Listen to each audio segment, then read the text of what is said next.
time in the history of the Dominion, Canada has an army formation in the field. Canadians eagerly welcome the news.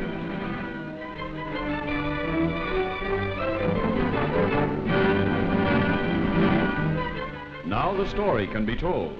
Previous to Canadian troops fighting as an army, Lieutenant General Crerar moves to France. His task is to prepare for the transfer of his staff to the theater of war. Canadian Army headquarters was slated for the invasion front from the time it was established in the spring of 1942.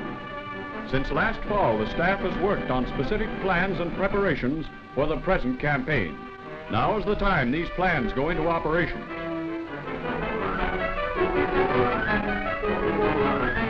On board the Canadian destroyer carrying General Crerar, a church service is held.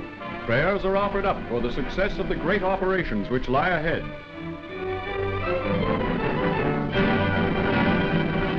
With the 1st Canadian Army on the left, the 2nd British Army in the center, and the Americans on the right, the attack is launched.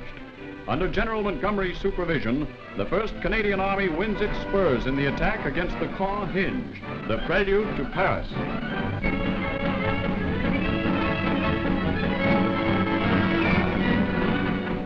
Elements on strength of the 3rd Canadian Infantry Division march past on inspection in Normandy. After distinguishing themselves in the lines, the divisional commander takes an opportunity to congratulate some of his troops on their good work.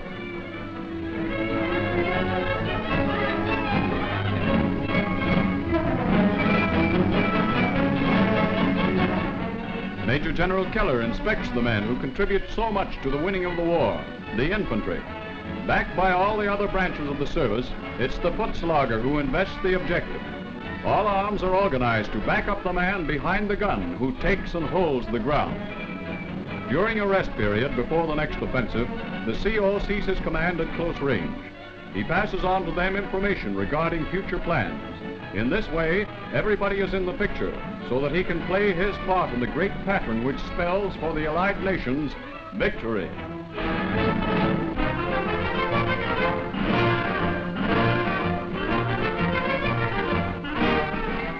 In the Canadian Army, there's no dragging the lad with a toothache to the dentist. The gentlemen with the forceps are mechanized. They drive up to the patient in a fully equipped dental clinic. No matter what happens to the bicuspids, there's a dental officer right there to put them back on an operational basis. The best part of the Army dentist's office is the bill. There just ain't no such animal. No stalling the doc off until next payday. This work is on the government. Now, you don't have a thing to worry about. This won't hurt you a bit. Just relax and take it easy. Doc will have that meddlesome molar out of there before you can say Schickelgruber.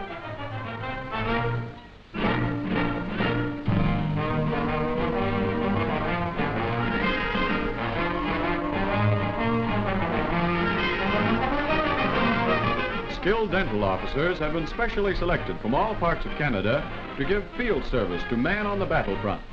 Recruited from the cream of the dental profession, the Army DO treats each patient with the same care he would receive from his hometown dentist.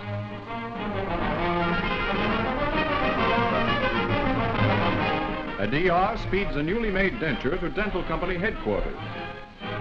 Even the dental workshop is mobile. The most intricate jobs are handled on wheels. The Army may march on its stomach, but it takes good teeth to maintain perfect health. With his tailor-made food choppers all polished up, Johnny Canuck eats everything, even Army dog biscuits.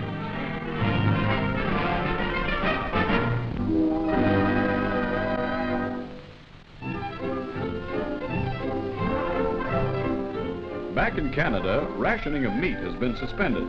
At least temporarily, there is more than enough to go around. With such an announcement, cattlemen of the Dominion might be expected to reduce their stock. But on the contrary, they are reporting a bumper year.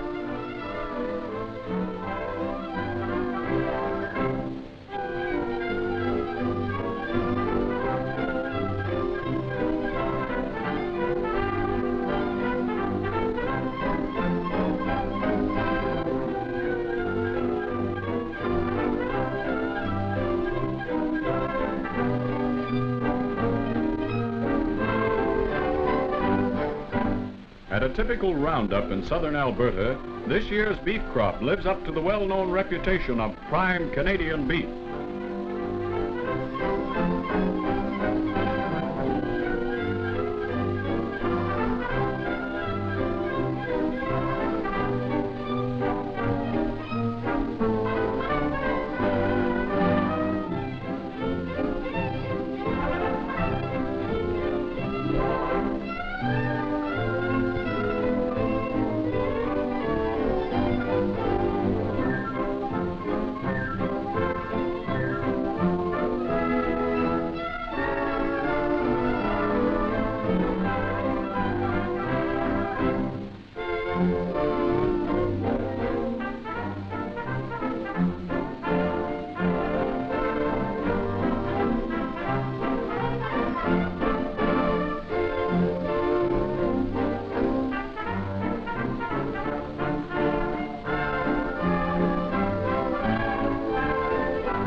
From all parts of Canada's rolling plains, the ranchers are driving their endless herds to the railroad sidings.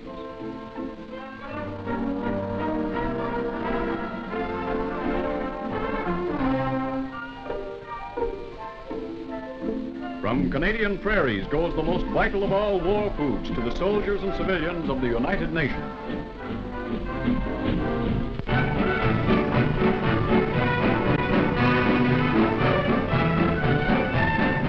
Flash. In forward areas, Royal Canadian Engineers construct pontoon bridges to ferry equipment across rivers. Tactical obstacles become highways when the bridging crews go to work. Constructed from parts which resemble mechanosets, the floating bridge will support even heavy armor.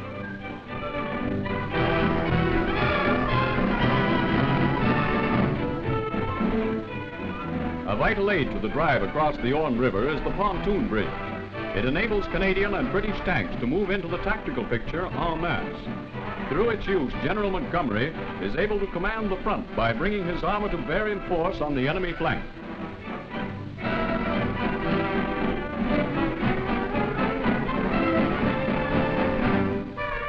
Flash. Beetle tanks are used against Canadian positions in Normandy.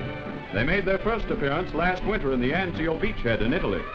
Miniature tanks filled with high explosive are directed at dug-in machine gun nests with scant effect. They are directed from the German lines by remote control equipment. Most of them are blown sky high by our anti-tank guns before they come anywhere near their objective. Flash. An important part of our supply lines is the salvage unit. With the tremendous amount of guns and ammunition necessary to fight a war, salvage of useful equipment eases the strain on production. Shell cases and ammunition boxes are only some of the things which can be reclaimed for future use. They are carefully collected into dumps by salvage crews. The gigantic task grows in size as the campaign broadens. The salvaged equipment goes back through the supply routes to be used over again.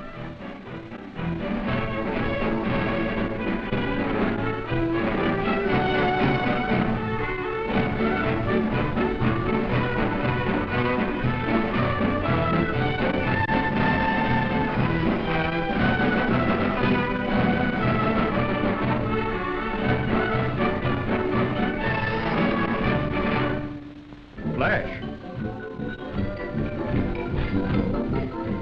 Canadian Army shows entertain frontline troops in Normandy. With typical Canadian inventiveness, theaters are set up in some unusual locations. The Windmill Theater is established in a large cave which was formerly a Nazi strong point. Accommodating 1,000 spectators, the show goes on despite heavy shelling.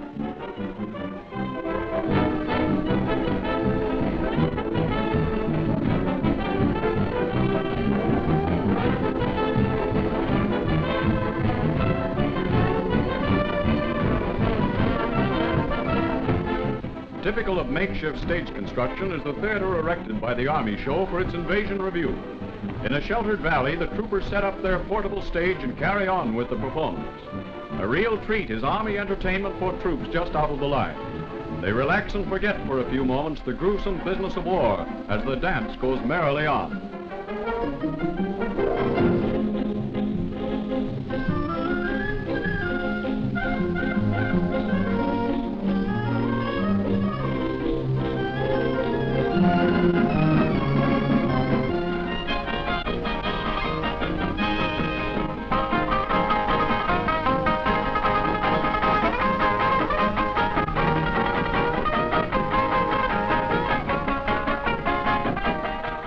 Laughter, cheers, and hand clapping show the appreciation of Johnny Canuck for the entertainment provided by his brothers and sisters in arms of the Canadian Army Show.